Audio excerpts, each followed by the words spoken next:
Ahí está. Ya, esto es primero. A ver, ya, vamos a empezar. Vamos a revisarlo. A ver, ya, lo que tenemos que ver es la extrapolación. Ya vamos a ver la extrapolación. Aquí está. ¿Ya? Voy a explicarles un poco qué es la extrapolación, en qué consiste, pero las actividades de extrapolación, acá en la práctica, ya están con solución las actividades. O sea, estas actividades, me refiero a estas, ¿no? A los modelos. Estos ya están. No vamos a ir de frente, después de explicarles, no vamos a ir de frente a la parte ya de la práctica.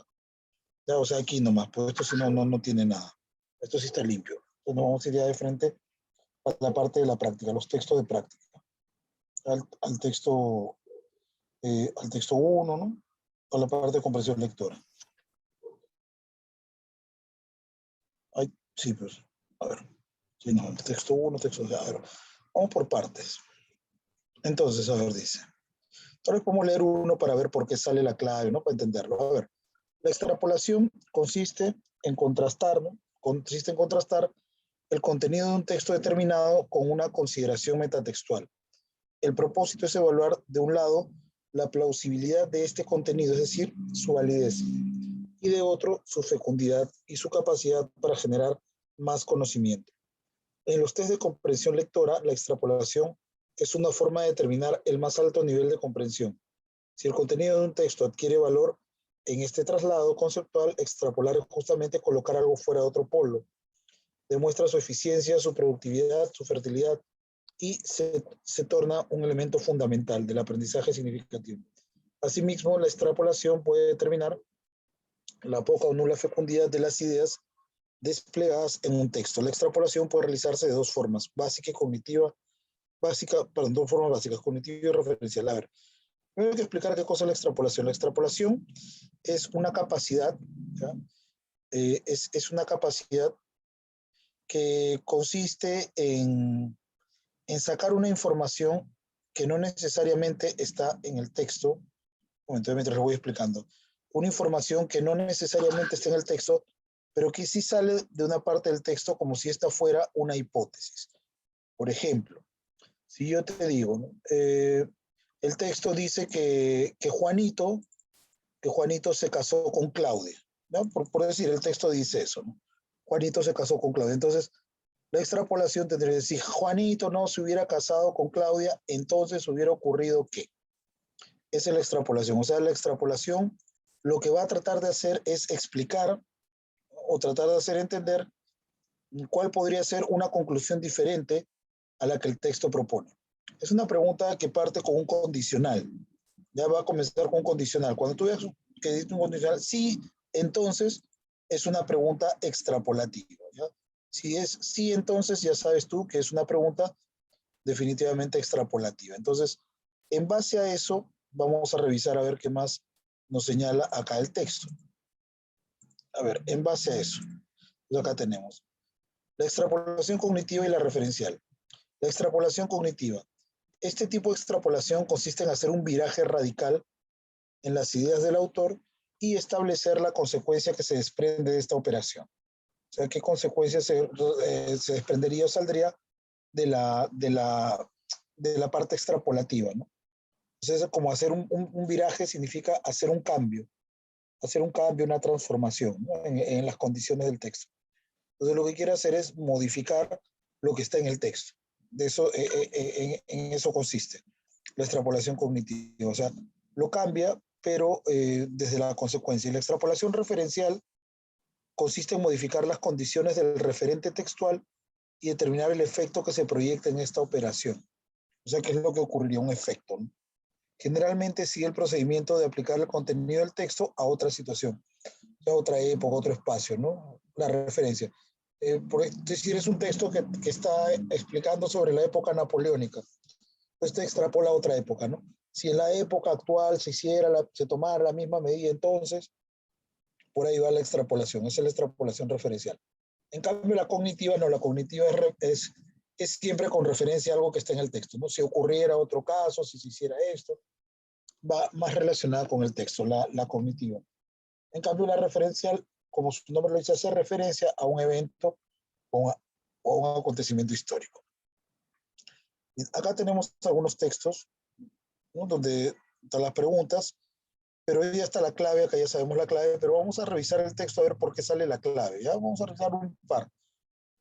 A ver, dice, la mayoría de los animales salvajes evitan activamente a los depredadores, pero este comportamiento se reduce rápidamente después de que entran en contacto con nosotros a través del cautiverio, la domesticación y la urbanización.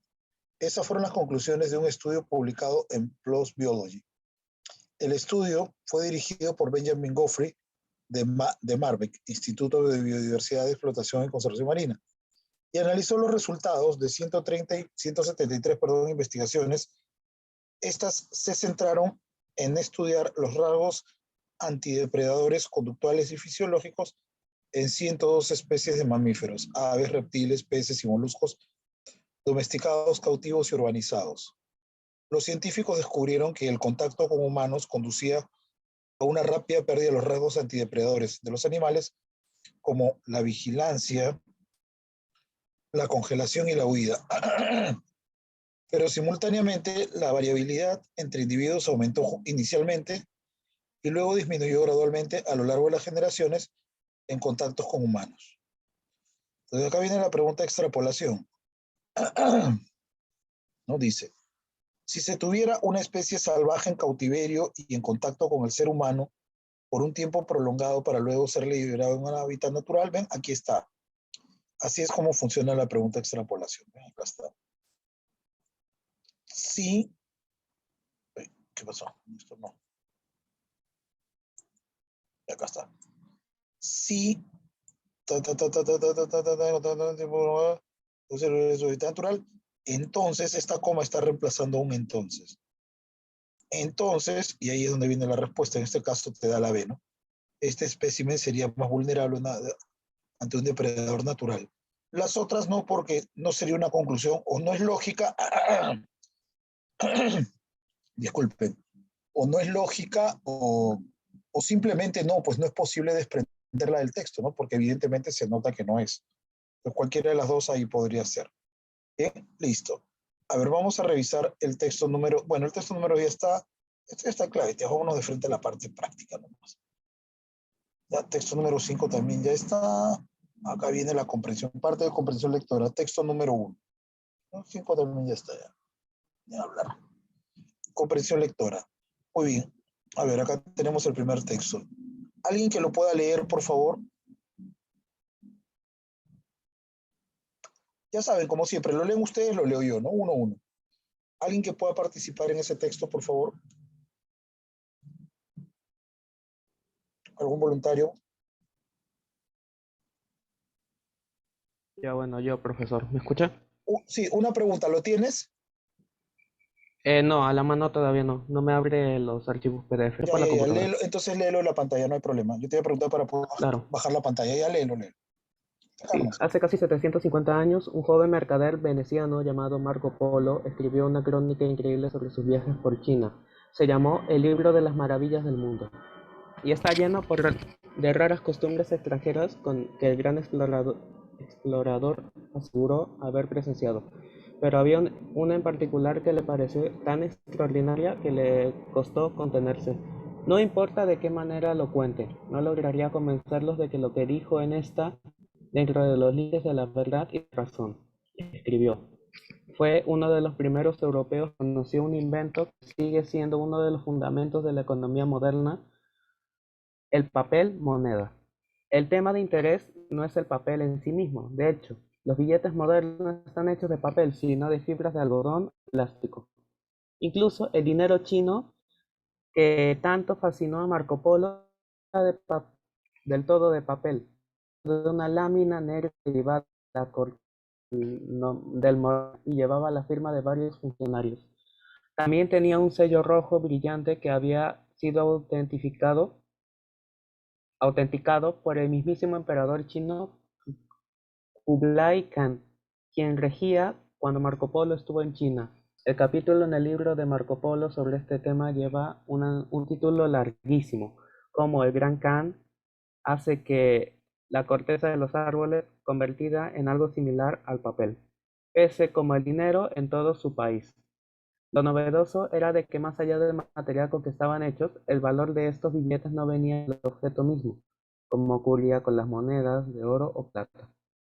El valor se lo daban las autoridades del gobierno. El Gran Khan anunció que la corteza del árbol que llevaba la estampa oficial era dinero.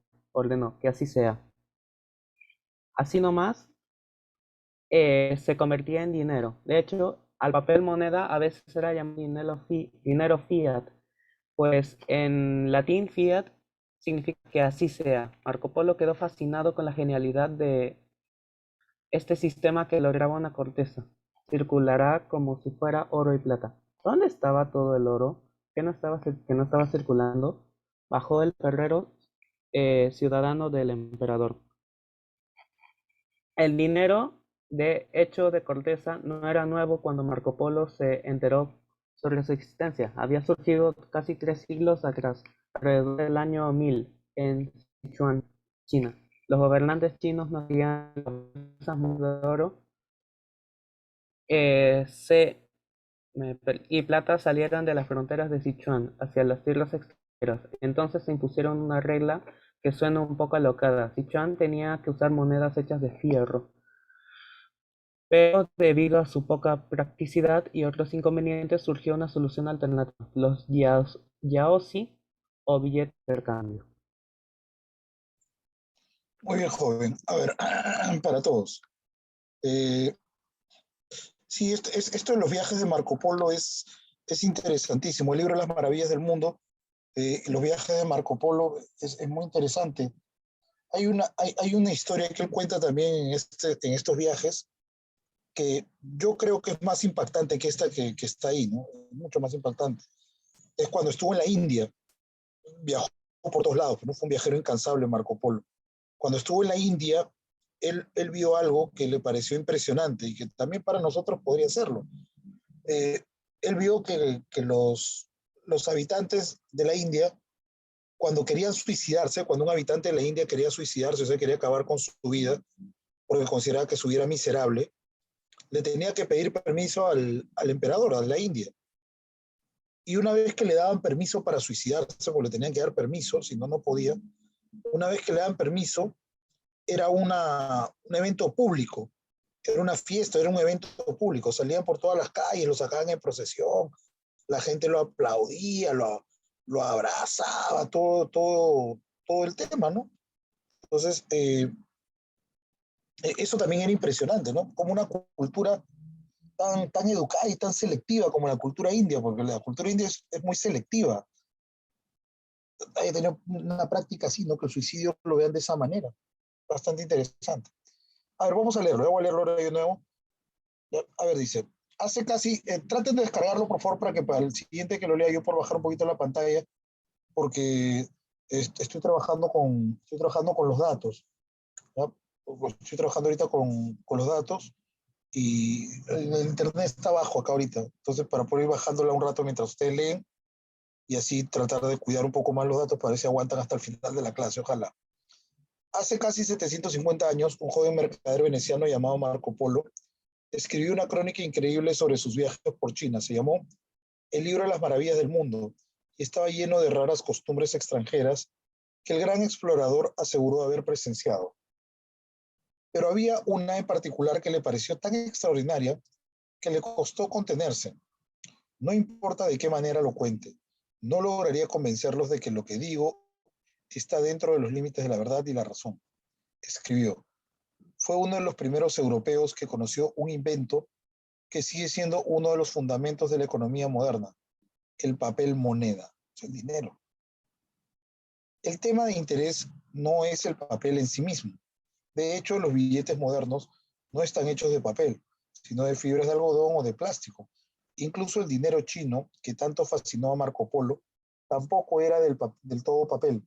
Estaba hecho de una lámina negra derivada de la corteza del moral y llevaba la firma de varios funcionarios. También tenía un sello rojo brillante que había sido autenticado por el mismísimo emperador chino Kublai Khan, quien regía cuando Marco Polo estuvo en China.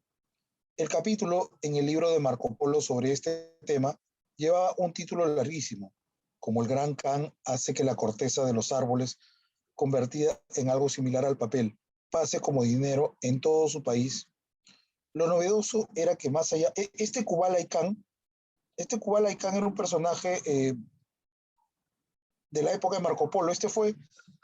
Tengo entendido, Kublai Khan, si no me equivoco, fue el nieto de Gengis Khan y fue el que lo acogió a Marco Polo cuando su padre lo dejó en la corte del Khan. O sea, Marco Polo vivió muchos años en la corte del Khan, de Kublai Khan.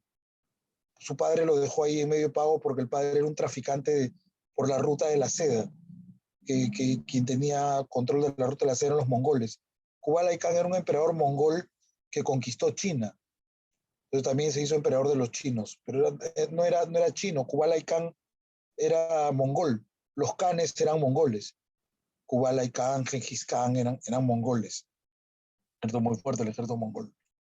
Lo novedoso era que más allá del material con que estaban hechos, el valor de estos billetes no venía del objeto mismo, como ocurría con las monedas de oro o plata. El valor se lo daban las autoridades del gobierno. Claro, es que el valor del dinero no está en el billete mismo. El valor del dinero está en el valor que la autoridad le da. O sea, 10 soles es un billete verde nada más. El valor no está en ese billete. Ese billete es un pedazo de papel que si tú le metes tijera lo cortas y se acabó. El valor de 10 soles está en que el gobierno te dice que con esos 10 soles tú puedes adquirir tales cosas. O sea, puedes cambiar ese billete por una serie de cosas. En cambio, en el oro no, pues en el oro el valor está en sí mismo, ¿no? Muy interesante esa reflexión, ¿no? Muy interesante. El Gran Khan anunció que la corteza de árbol que llevaba la estampa oficial era dinero.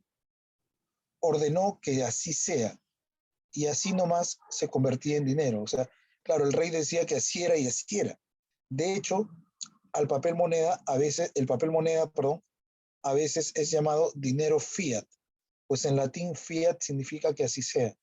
Marco Polo quedó fascinado con la genialidad de este sistema que lograba que una corteza circulara como si fuera oro o plata. ¿Dónde estaba todo el oro que no estaba circulando? Bajo el férreo cuidado del emperador. El dinero hecho de corteza no era nuevo cuando Marco Polo se enteró sobre su existencia. Había surgido casi 3 siglos atrás, alrededor del año 1000, en Sichuan, China. Los gobernantes chinos no querían que valiosas monedas de oro y plata salieran de las fronteras de Sichuan hacia tierras extranjeras. Entonces impusieron una regla que suena un poco alocada. Sichuan tenía que usar monedas hechas de hierro, pero debido a su poca privacidad y otros inconvenientes, surgió una solución alternativa, los yaozi, o billetes de intercambio. Una nueva moneda. El billete de intercambio también, pues no es una moneda, es un tipo de moneda, un tipo de cambio. Qué bacán. Entonces, el tema central del texto es, con calma, pensando, sin contestar cualquier cosa que se les ocurra, sino pensando.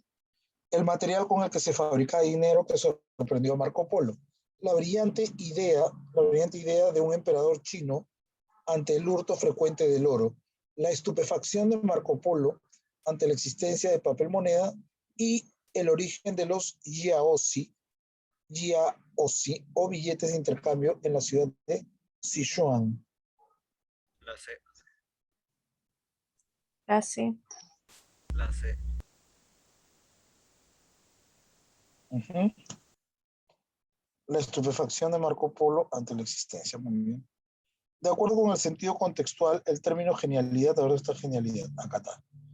Marco Polo quedó fascinado con la genialidad de este sistema que lograba que una corteza circulara como si fuera oro o plata. Genialidad. La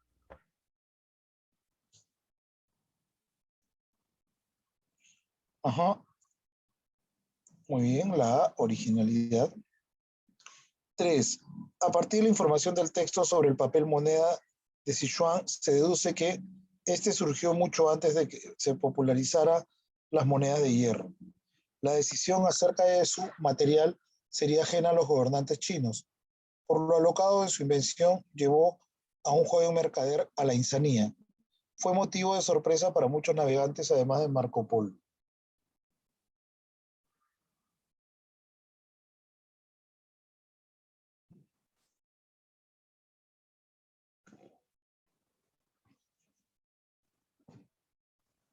La D.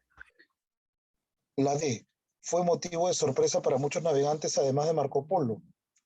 ¿De dónde podríamos deducir eso? Si van a responder por el chat, por favor pongan el número de la pregunta, porque si no, no sé qué están respondiendo. Ya, por favor, ponen el número de la pregunta y la respuesta y la clave que creen ustedes que es. Ya, la 3D. Dice aquí, fue motivo de sorpresa para muchos navegantes, además de Marco Polo. ¿Y de dónde deducen esto? ¿Se puede deducir esto del texto? Que fue sorpresa para muchos navegantes. ¿De dónde? El texto te entender que fue sorpresa para Marco Polo, pero no dice nada de los otros navegantes, ¿o sí?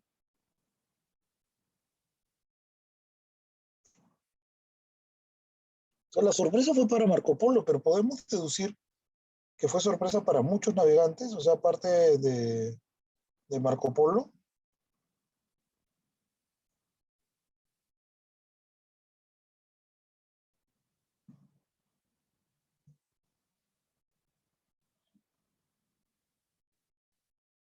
Me parece que no sale la D, yo no veo de dónde se puede deducir la D.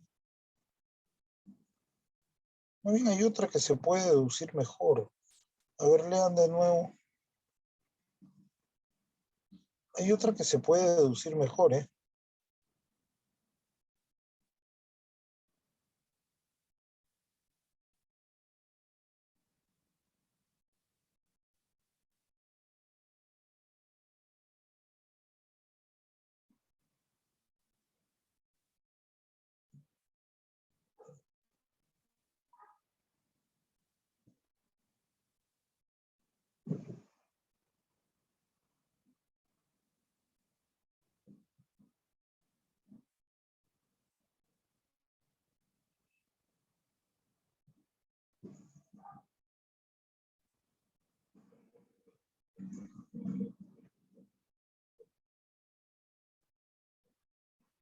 Profesor, Dígame, ¿me podría decir que es ajena? ¿qué es qué? Ajena. Ajeno es algo que te es extraño. Ajeno es algo que nos es extraño.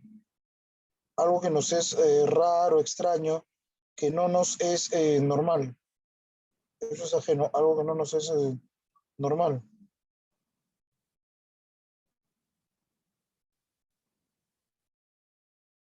A ver, acá hay una respuesta, dice la, ya, esto surgió antes que se popularizaran las monedas de hierro. A ver,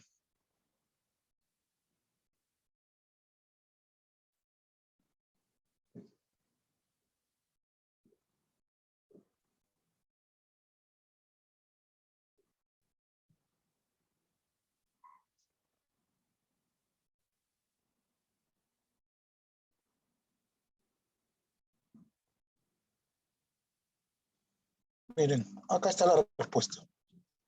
Lean acá. No es la A, acá está la respuesta. En todo esto que estoy rayando, ahí está la respuesta.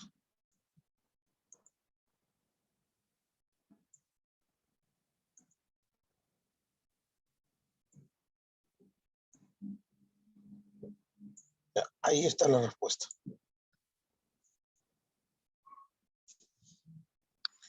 Ahí en todo esto que he rayado, ahí está la respuesta. De acá se deduce la respuesta.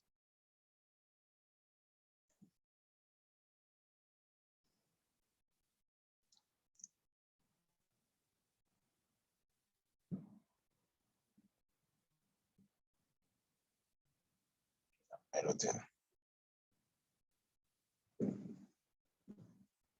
Ya, ahí está la idea. Entonces, dice acá, a partir del informe de texto sobre papel moneda Yuan, se deduce que,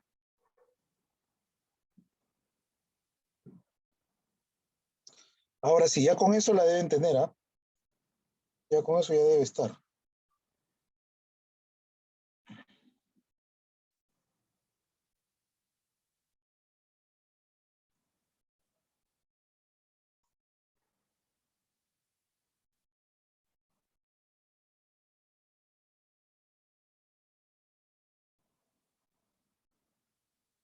Ah, no sale, sí, ya con eso ya tendría que, ¿ah?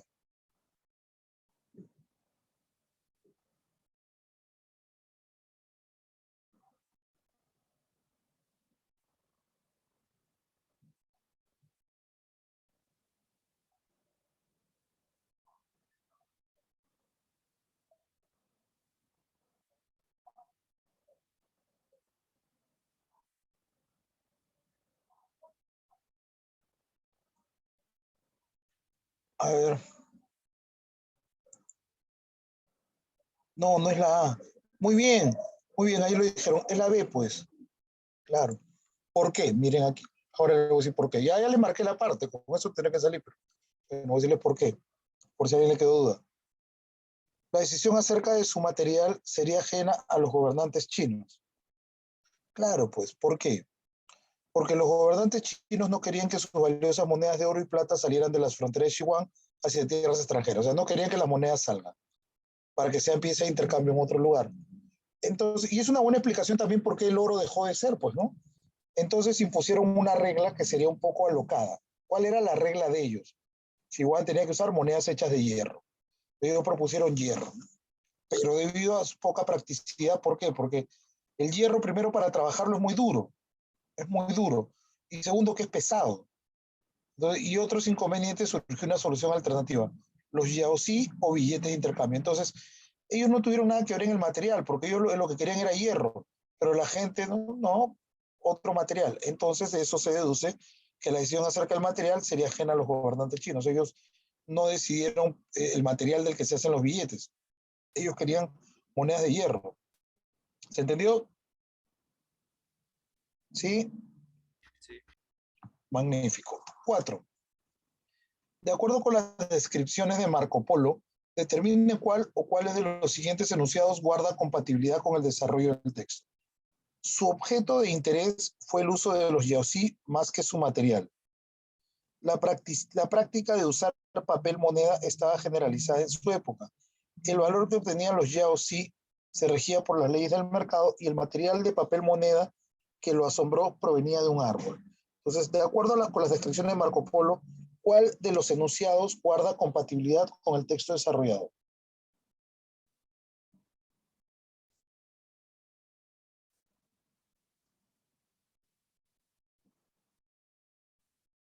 La D. La D. A ver, vamos a ver. Dice la D, o sea, 1 y 4. Vamos a corroborar. A ver, su sujeto de interés fue el uso de los yaosí para su... De acuerdo con la descripción de Marco Polo, ¿cuáles de los siguientes enunciados guarda compatibilidad con el desarrollo del texto? Guarda con el desarrollo del texto. A ver, su objeto de interés fue el uso de los yaosí más que su material. Claro, muy bien. Sí, a Marco Polo le interesó más cómo se usaban, no tanto el material, eso no lo llamó mucho. Su práctica de usar papel moneda está generalizada en su época. No, muy bien. No, no dice que estuviera generalizada, ¿no? Más bien era algo raro. El valor que obtenían los GOC se regía por las leyes del mercado. No, no era por las leyes del mercado, el valor lo ponía el emperador a la mala.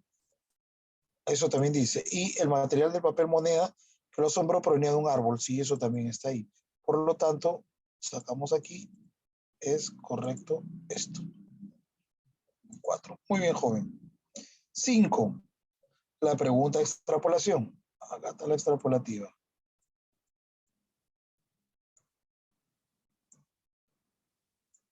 Dice.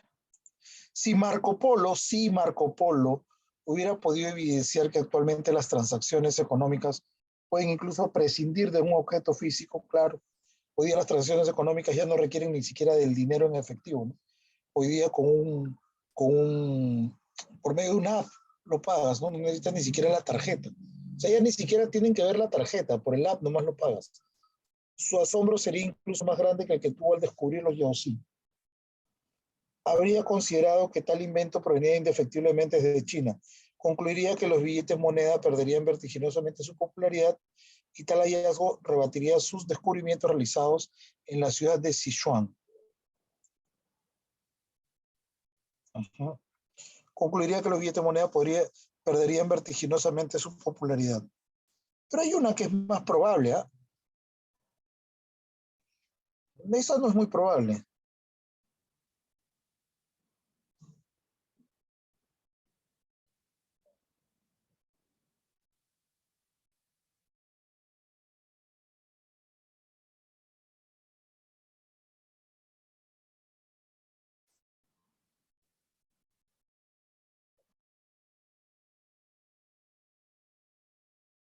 La B.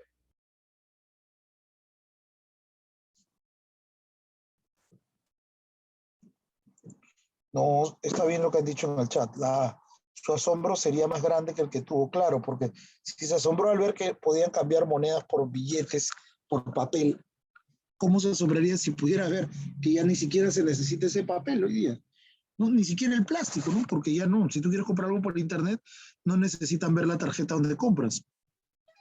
Pones un número, unos números en la compra y ya está, y hasta tu casa llega, sin necesidad de ir a la tienda, nada, ¿no? Ya hoy en día eso trae la pandemia, ¿no? Muchas más compras por esa vía. Texto 2. A ver, alguien que lo tenga descargado, por favor, para poder bajar también la pantalla.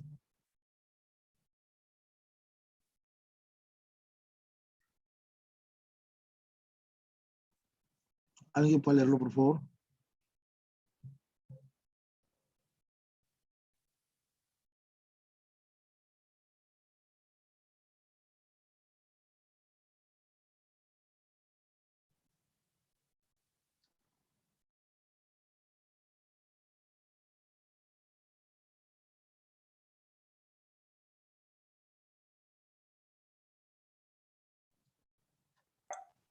Yo. Ya, señorita, gracias. Comience, por favor. Aparentemente, hoy en día, los microplásticos, aquellas reliquias omnipresentes de los tiempos modernos, han invadido cada rincón del planeta, hasta los más recónditos lugares del Ártico. Los científicos están sorprendidos por cómo esta avalancha de contaminación llega a tales distantes locaciones, lejos de los centros urbanos donde es generado. Un nuevo estudio halla una sorprendente ruta de las pequeñas partículas, que son acarreadas para caer en el Ártico como nieve.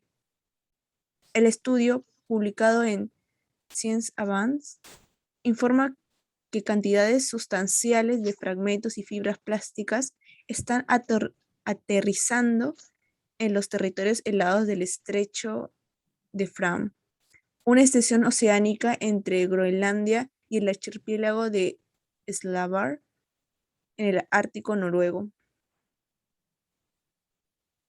Los científicos del Instituto Alemán de Investigación Polar y Marina, Alfred Werner, no, y el Instituto Suizo de Investigación de Nieve y Avalanchas midieron con microplásticos en las muestras de nieve de esta remota locación durante los cruceros de investigación realizados entre 2015 y 2017 y encontraron cantidades que, determinaron, solo podían haber caído desde el cielo.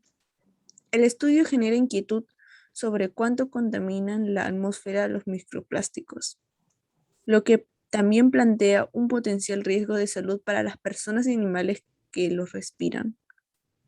Creo que para nosotros la vía la vía principal de exposición puede ser el aire que respiramos, señala Melanie Bergman, ecóloga marina del Instituto Alfred Wegener y autora principal del nuevo informe. Aunque es remoto, el Ártico está lejos de ser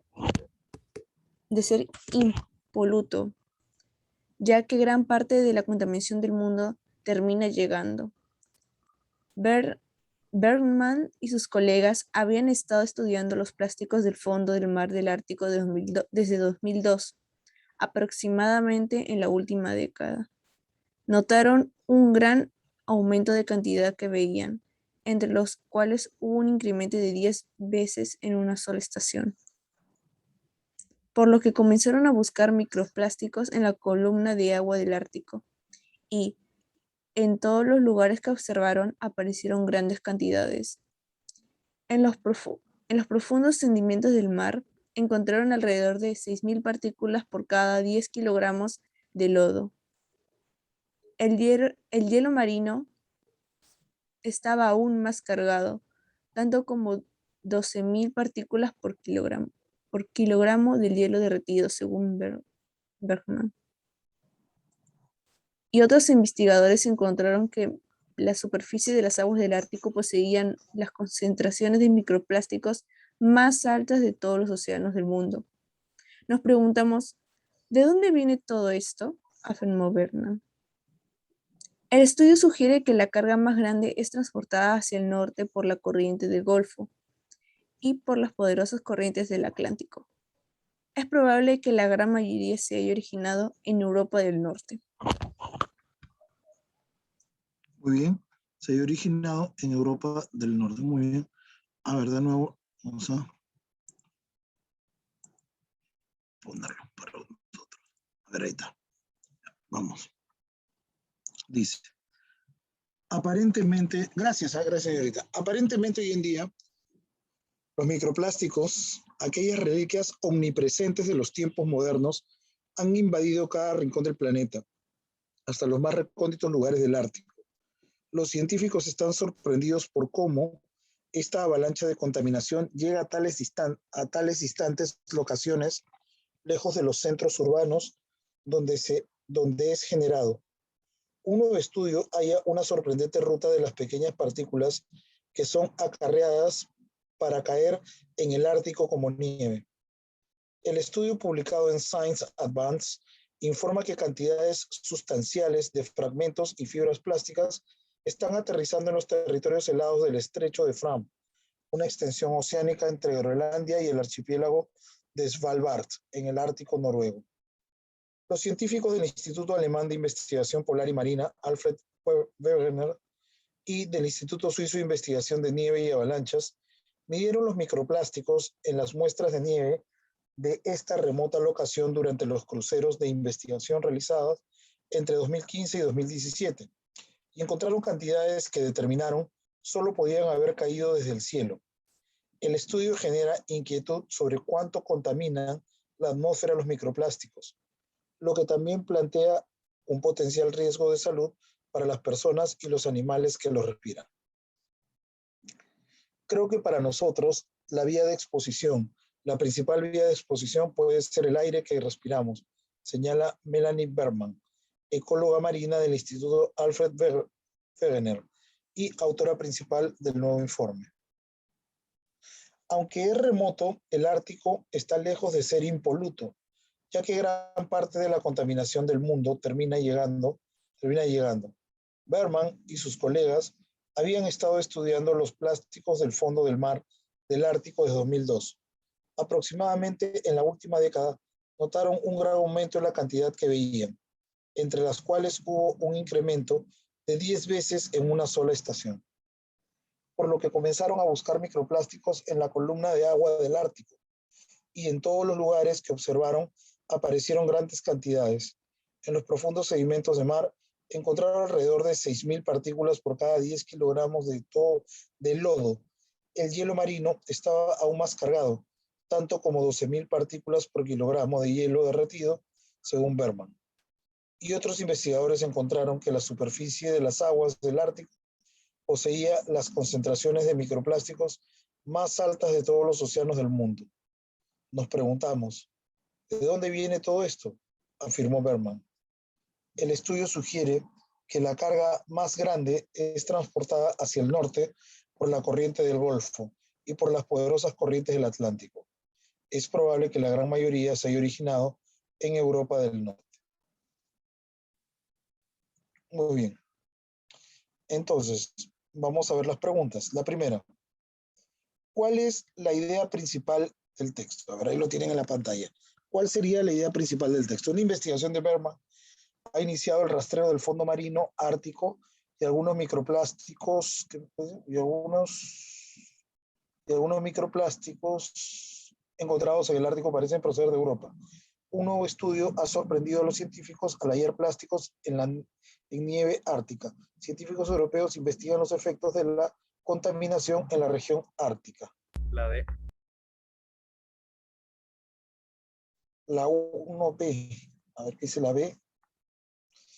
Algunos microplásticos encontrados en el Ártico parecen proceder de Europa.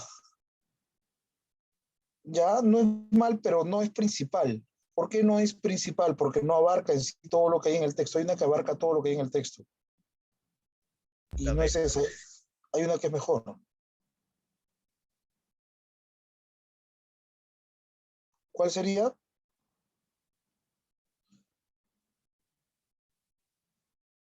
No, no es la B. La D.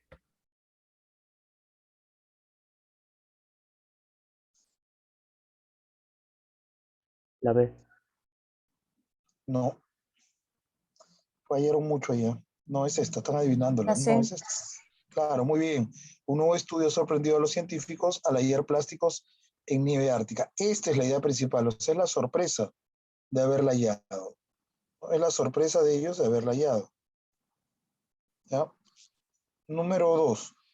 El término sustanciales tiene el sentido de, a ver, estas sustanciales, a ver, sustanciales. El estudio publicado en Science Advance informa que cantidades sustanciales de fragmentos y fibras plásticas están aterrizando en los territorios helados.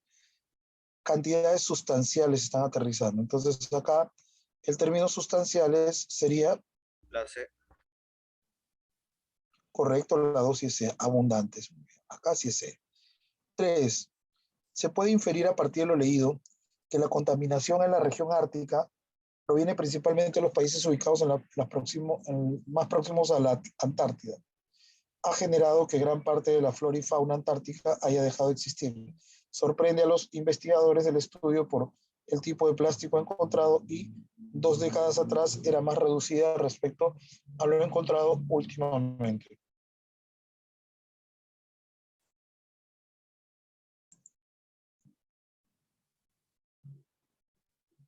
3C. Sorprende a los investigadores del estudio por el tipo de plástico encontrado. No, esa no se puede inferir.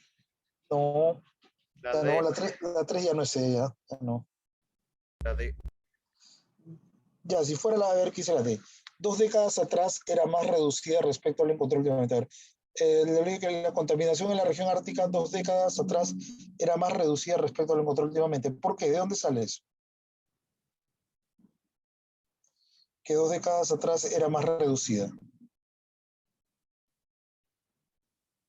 Aproximadamente en la última década notaron un gran aumento en la cantidad que veían.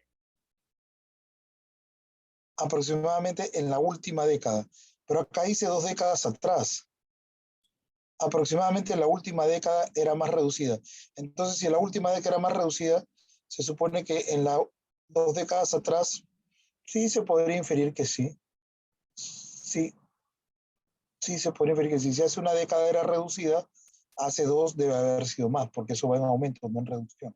¿Ah? Muy bien, sí vale. De 4. Es compatible con el texto afirmar que los investigadores involucrados en el estudio encontraron más plástico en el fondo del mar que en la superficie ártica. Han sido capaces de rastrear plástico proveniente de diversas fuentes. Se concentraron únicamente en ver el impacto del plástico en humanos. Tienen datos concluyentes sobre la procedencia de los contaminantes. Número 4. ¿Cuál sería incompatible?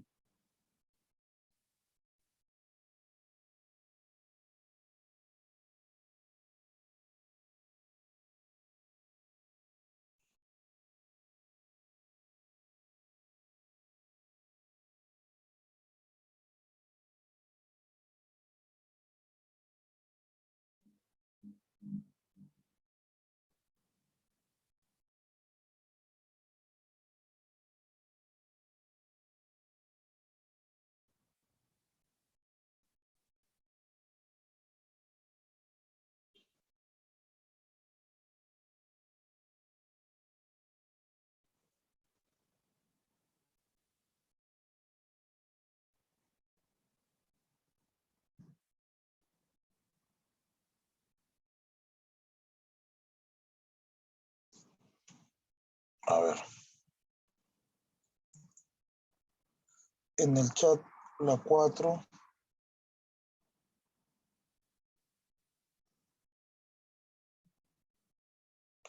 La B. A ver qué dice la B.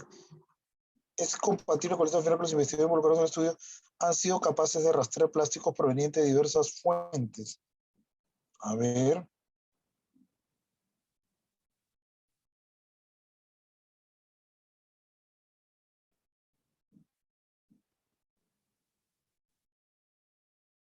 Ya. Código contaminación termina lejos del verma. Claro. Sí, sí está bien. De diversas fuentes, sí. Sería la letra B. 5.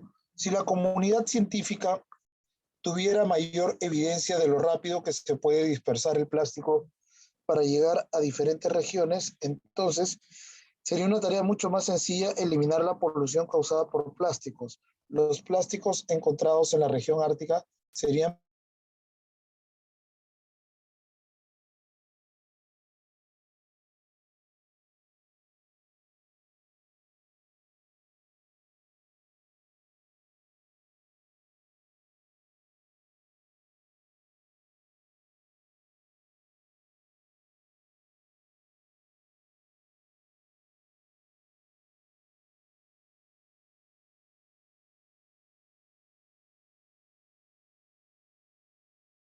sorprendidos. Muy bien. Sí, claro, se hubieran sorprendido menos. ¿Por qué? Porque lo hubieran encontrado natural, ¿no? Se hubieran sorprendido menos. Muy bien. Sí, está bien. Texto, ya, sección B. Texto 1, la gastritis. A ver, acá hay un texto más. La gastritis. ¿Alguien que lo pueda leer, por favor? Este texto, a ver, sí, ya tenía que venir un texto combinado. Este texto es un texto mixto, ¿no? Combinado. La gastritis, aquí está una parte, una infografía y el texto en sí mismo. ¿Eh? ¿Algún voluntario que quiera leerlo, por favor? La gastritis.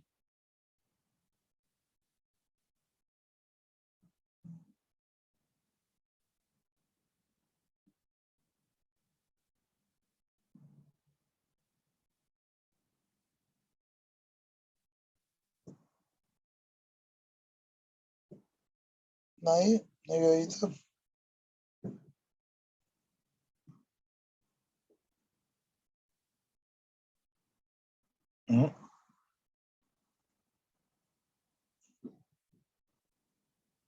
Texto 1.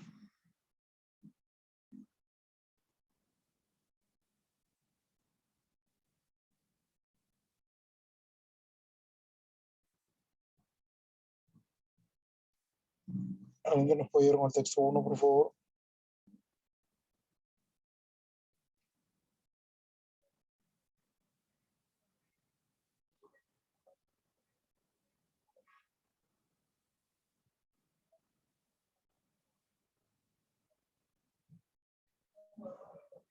Yo, profesor. Gracias. La gastritis es la inflamación de la mucosa que recubre las paredes del estómago. El revestimiento de este órgano contiene células que segregan enzimas y ácidos que ayudan a la digestión, pero cuando está inflamado, ocasiona malestares, aunque en algunas ocasiones esta patología no presenta síntomas. Las personas que la sufren pueden experimentar molestias, tales como dolor abdominal, náuseas, vómitos, rigidez estomacal o aerofagia. También existe un grupo de pacientes que pueden manifestar ausencia de hambre o inapetencia, lo que en ocasiones podría producir pérdida de peso. Existe otro grupo en etapas avanzadas que expulsa heces de color negro o que es aquejado por vómitos con sangre, especialmente cuando la gastritis ha causado sangrado en el revestimiento del estómago. Por otro lado, la gastritis se puede clasificar según la duración de la patología y según los síntomas y consecuencias. En primer lugar, según su duración, la gastritis puede ser clasificada en dos tipos, aguda y crónica. Una gastritis aguda es cuando dura algunos días y desaparece cuando se denomina el agente causante. Esta gastritis suele estar provocada por el consumo prolongado de algunos fármacos, como el ibuprofeno, la ingesta excesiva de alcohol o el estrés. Asimismo, se denomina gastritis crónica cuando la enfermedad dura meses o incluso años. La principal causa de este tipo de Helicobacter pylori. Puede deberse de igual forma a una alcalinización del pH del estómago que se origina por el reflujo biliar. En segundo lugar, según la sintomatología y las consecuencias que se pueda acarrear, la gastritis se puede clasificar en la sintomatología y las consecuencias. La gastritis se puede clasificar en erosiva y atrófica. La primera se produce cuando se origina una ulceración en la mucosa del estómago que deja pasar los ácidos debido a su debilidad. Esta variedad guarda relación con el abuso del tabaco y del alcohol. La segunda variedad de la gastritis atrófica, se diagnostica cuando la capa protectora del estómago resulta afectada, se incrementa el riesgo de cáncer del estómago. La causa más común de daño de esta capa es la presencia de la bacteria Helicobacter pylori. Este tipo presenta síntomas específicos como anemia, déficit de vitaminas o pésima absorción de nutrientes durante la digestión. Muy bien, muchas gracias. A ver, gracias, dice. La gastritis es la inflamación de la mucosa que recubre las paredes del estómago. El revestimiento de este órgano contiene células que segregan enzimas y ácido que ayudan en la digestión, pero cuando está inflamado, ocasionan malestares, aunque en algunas ocasiones esta patología no presenta síntomas. Las personas que la sufren pueden experimentar molestias, tales como dolor abdominal, náuseas, vómitos, acidez estomacal o aerofagia. O sea, aerofagia se refiere a gases, ¿no? Flatulencias. También existe un grupo de pacientes que pueden manifestar ausencia de hambre o inapetencia, lo que en ocasiones podría producir pérdida de peso. Existe otro grupo de etapas avanzadas que expulsan heces de color negro, o sea, sangre, ¿no? O que está aquejado por vómitos con sangre, especialmente cuando la gastritis ha causado sangrado en el revestimiento del estómago. Por otro lado, la gastritis se puede clasificar según la duración de la patología y según sus síntomas y consecuencias. En primer lugar, según su duración, la gastritis puede ser clasificada en dos tipos, aguda y crónica. Una gastritis es aguda cuando dura algunos días y desaparece cuando se elimina el agente causante. Esta gastritis suele estar provocada por el consumo prolongado de algunos fármacos, como el ibuprofeno, la ingesta excesiva de alcohol o el estrés. El estrés también, miren, puede ser, qué interesante, el estrés también puede ser detonante de gastritis. Asimismo, se denomina gastritis crónica cuando la enfermedad dura meses o incluso años. La principal causa de este tipo de infección por la bacteria Helicobacter o pylori puede deberse de igual forma a una alcalinización del pH del estómago que se origina por el reflujo biliar, o sea, el reflujo de la bilis, ¿no? Retorna la bilis y eso puede generar gastritis también. En segundo lugar, según la sintomatología y las consecuencias que puede acarrear, la gastritis se puede clasificar en erosiva y atrófica. La primera se produce cuando se origina una ulceración en la mucosa del estómago que deja pasar los ácidos debido a su debilidad. Esta variedad guarda relación con el abuso del tabaco y el alcohol. O sea, el abuso del tabaco también puede producir gastritis. La segunda variedad de gastritis atrófica se diagnostica cuando la capa protectora del estómago resulta afectada y se incrementa el riesgo de sufrir cáncer de estómago. La causa más común de daño de esta capa es la presencia de la bacteria Helicobacter pylori. Este tipo presenta síntomas específicos como anemia, déficit de vitamina o pésima absorción de nutrientes durante la digestión. Y aquí está, ¿no? La gastritis, acá está el cuadro. Se trata de una inflamación de la mucosa del estómago por exceso de secreción ácida. El estómago, el esófago, membrana, fundus, cuerpo, Acá están todas partes. Flujo gástrico, mucosa, fusitos, glándula y su mucosa. Son las partes. Causas por comer algo fuerte, por infección de la bacteria, por tomar medicamentos o por niveles altos de estrés. Bien, entonces, número 1. El conjunto imagen y lectura tienen como propósito principal informar sobre los síntomas característicos de la gastritis, describir los principales aspectos vinculados a la gastritis, exponer una clasificación de las variedades de gastritis, detallar información y las causas vinculadas con la gastritis.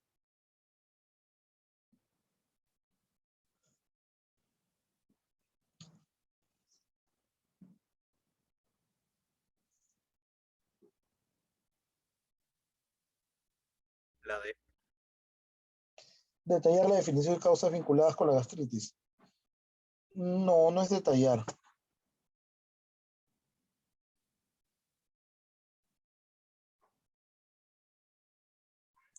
La B.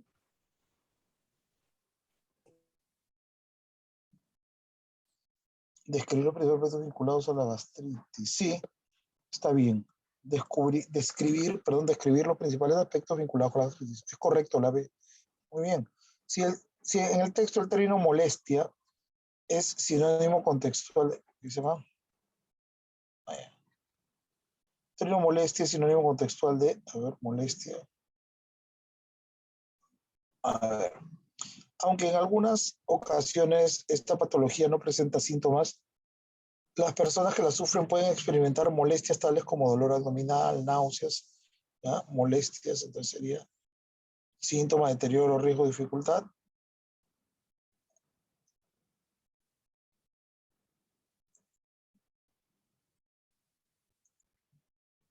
¿Cuál podría ser? La D. La de dificultad, no. No, en este contexto no está como dificultad, molestias.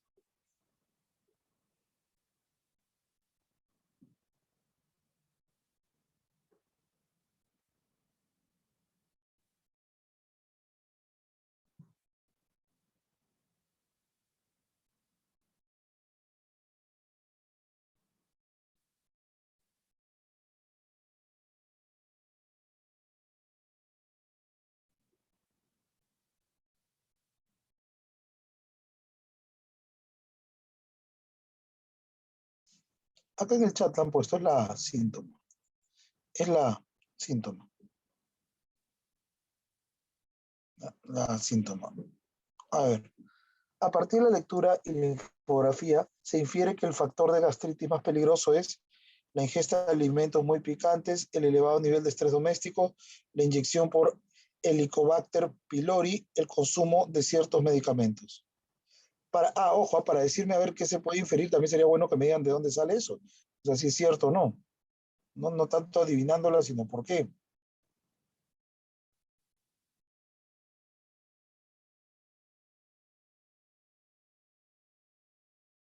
La C.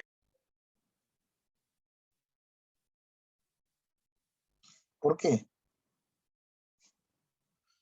Por el Helicobacter pylori. A ver, la infografía se infiere que el factor de gastritis más peligroso es el Helicobacter pylori. ¿Por qué? La infografía, acá está. Por infección de la bacteria Helicobacter pylori. ¿Por qué tendría que ser el más peligroso? La infografía y desde el texto dice, ¿no? La lectura del Helicobacter pylori. Acá está, se ubica aquí. Ya. ¿Qué dice en el texto de este tipo? Por Helicobacter pylori. Acá está. La causa más común de daño a esta capa es la presencia de la bacteria Helicobacter pylori. Este tipo presenta síntomas específicos como anemia, déficit vitaminoso o pésima absorción de nutrientes durante la digestión. Ya. Entonces, ¿por qué podríamos afirmar que el factor, la gastritis por el Helicobacter pylori es la más peligrosa? Está bien, ¿por qué? Es la más común. No solo por eso, sino porque afecta, mira todo lo que afecta. Ahí lo acabamos de leer, léelo de nuevo si gusta, para que veas todo lo que afecta. Es por todo lo que afecta. 4. Respecto al grupo de pacientes con gastritis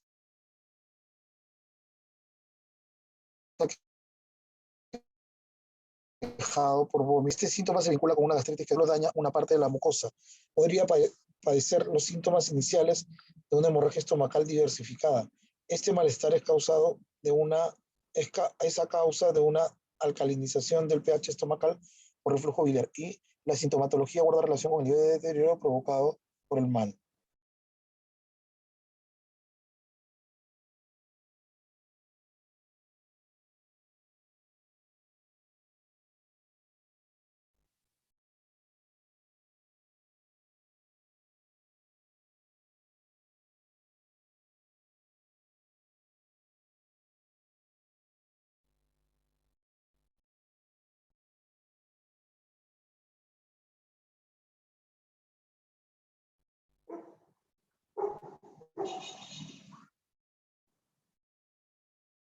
La B.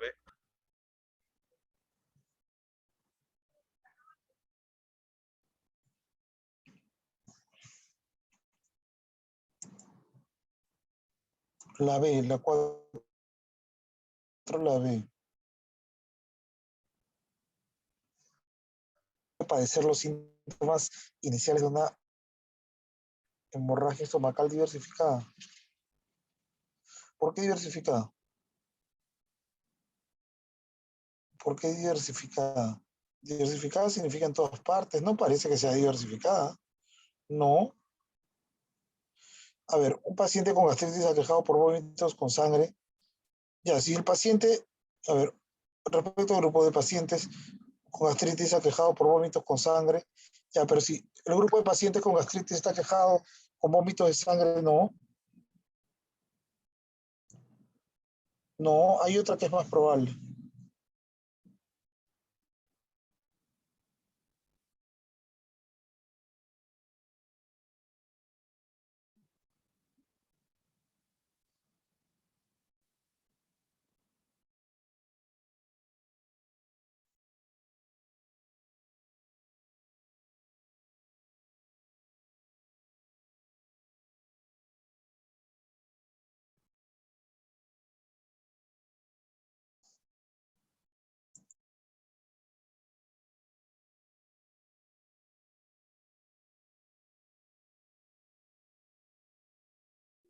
Es esta relación con el nivel de deterioro provocado por el mal. O sea, el nivel de deterioro provocado. 5. Debido a un singular proceso hormonal, el fluido gástrico perdería por completo su acidez.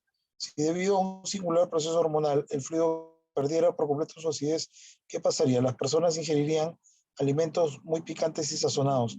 La mucosa estomacal alteraría su composición de pH natural. El proceso de digestión de alimentos se vería comprometido y la gastritis por infección de Helicobacter pylori sería inviable.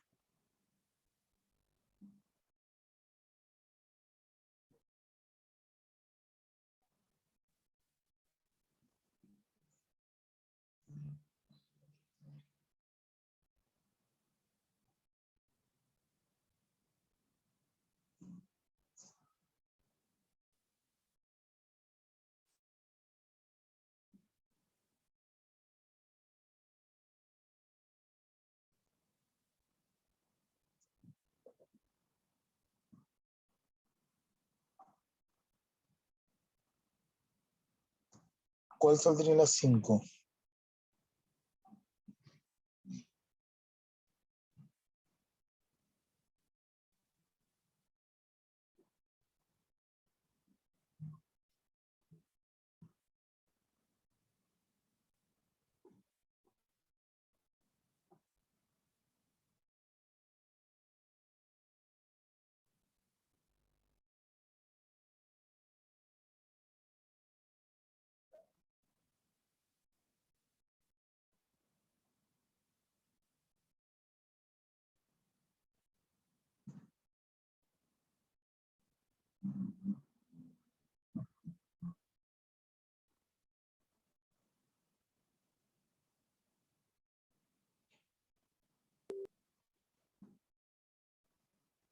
¿No? ¿Sale las 5?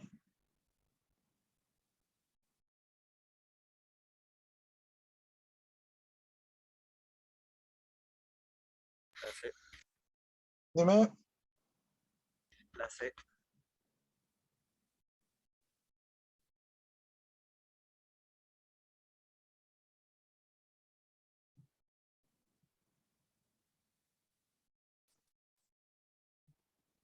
La C. Sí. Muy bien. El proceso de digestión de alimentos. Muy bien. Perfecto. ¿Cómo nos alcanza para revisar uno más? A ver, quedan 9 minutos. Vamos viendo uno más hasta donde lleguemos, pues. Se quedan 9 minutos. Vamos a ver uno más hasta donde lleguemos. A ver, texto 2. Otro texto mixto. Hasta donde lleguemos. ¿Va a haber alguien que pueda leer el texto 2? Es otro texto mixto. ¿Un voluntario?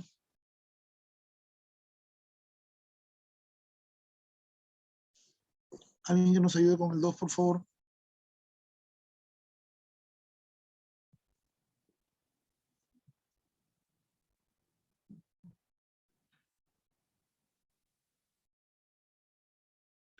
El texto 2, por favor, alguien que lo tenga.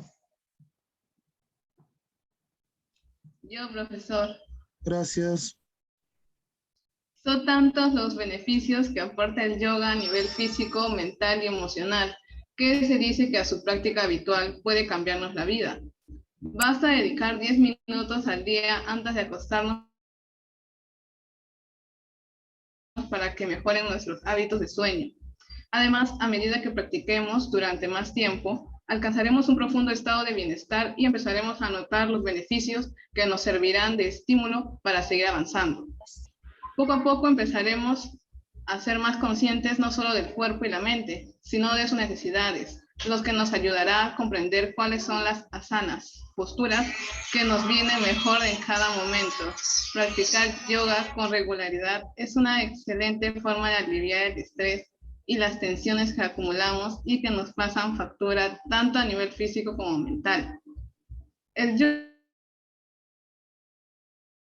enseña a respirar correctamente, la respiración conocida como abdominal o diafragmática, que en la expiración se inicia en el abdomen para continuar en la zona intercostal y termina en la clavícula. Y en la expiración sigue el recorrido a la inversa. Incrementa la oxigenación de las células. Las asanas, combinadas con una respiración adecuada, mejoran la circulación sanguínea, lo que indica positivamente en el cerebro, órganos vitales y extremidades. Respirar de manera profunda y a un ritmo pausado equilibra el sistema nervioso, ralentiza el ritmo cardíaco y relaja los músculos. El yoga ayuda a reducir el nivel de cortisol, la hormona relacionada con el estrés. Está demostrado que unos niveles de cortisol elevados pueden provocar cambios de humor, aumento de peso, presión arterial alta y problemas de sueño y digestivos, entre otros. Además, unos niveles altos de cortisol en sangre provocan cambios en el sistema inmunológico. Al incidir directamente en esta hormona, la práctica de yoga aumenta nuestra resistencia a enfermedades e infecciones.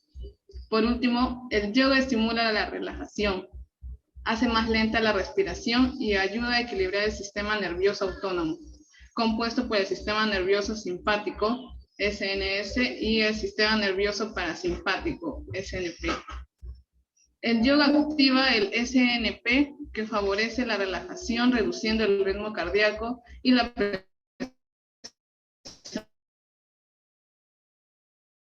sensaciones de estrés. Uno de los secretos del yoga documentado en numerosos estudios es que al combinar posturas dinámicas con la relajación, resulta mucho más eficaz como herramienta para combatir el estrés que cualquier ejercicio de relajación que no haya acompañado de ninguna otra práctica dinámica. De esta forma, además, se consigue mantener un equilibrio en el sistema nervioso. Muy bien. Perfecto. A ver. Dice, gracias. Son tantos los beneficios que aporta el yoga a nivel físico, mental y emocional que se dice que su práctica habitual puede cambiarnos la vida.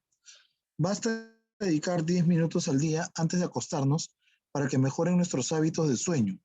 Además, a medida que practicamos durante más tiempo, alcanzamos un profundo estado de bienestar y empezamos a notar los beneficios que nos servirán de estímulo para seguir avanzando.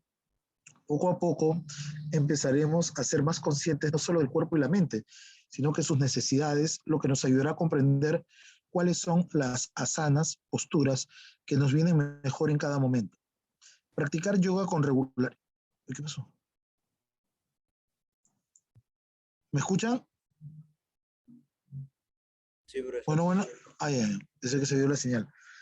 Decía, practicar yoga con regularidad es una excelente forma de aliviar el estrés y las tensiones que acumulamos y que nos pasan factura tanto a nivel físico como mental. El yoga enseña a respirar correctamente. La respiración conocida como abdominal o diafrágmica, que en la inspiración se inicia en el abdomen para continuar en la zona intercostal y terminar en la clavícula, y en la expiración sigue el recorrido a la inversa. Incrementa la oxigenación de las células. Las asanas combinadas con una respiración adecuada mejoran la circulación sanguínea.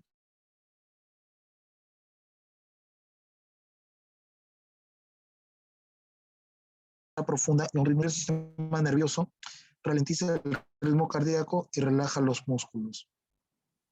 El yoga ayuda a reducir el nivel de cortisol, la hormona relacionada con el estrés.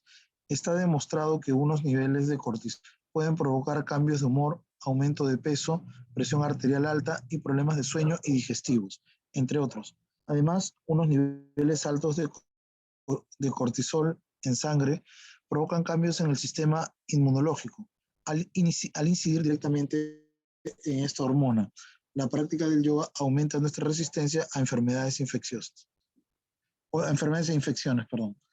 Por último, el yoga estimula la relajación, hace más lenta la respiración y ayuda a equilibrar el sistema nervioso autónomo, compuesto por el sistema nervioso simpático y el sistema nervioso parasimpático.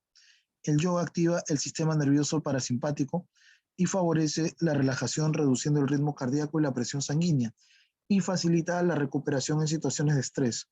Uno de los secretos del yoga, documentado en numerosos estudios, es que al combinar posturas dinámicas con la relajación resulta mucho más eficaz como herramienta para combatir el estrés que cualquier ejercicio de relajación que no vaya acompañado de ninguna otra práctica dinámica.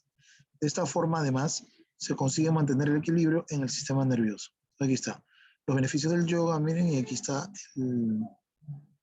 la infografía. Espacio pulmonar, mejor enfoque, aumento de la libido, metabolismo. A ver, dice, fundamentalmente el texto pretende llamar la atención en torno a las prácticas idóneas en el estilo de vida del ser humano, a propósito de instar a las personas a practicar yoga, el yoga como actividad con beneficios múltiples o la incidencia positiva que tiene el yoga a nivel nervioso.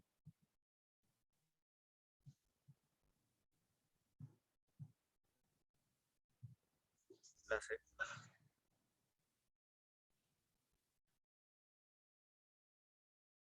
Muy bien. El yoga como una actividad de beneficios múltiples. Muy bien, la C. Número 2. ¿Cuál es el antónimo de relajar? Acá está. Relaja.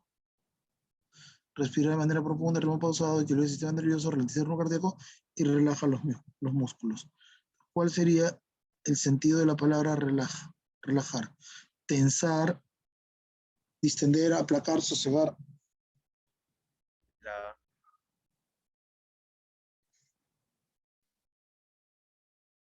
La tensar, el antónimo, muy bien. Ya. Bueno, ahora sí estamos en la hora 5:20.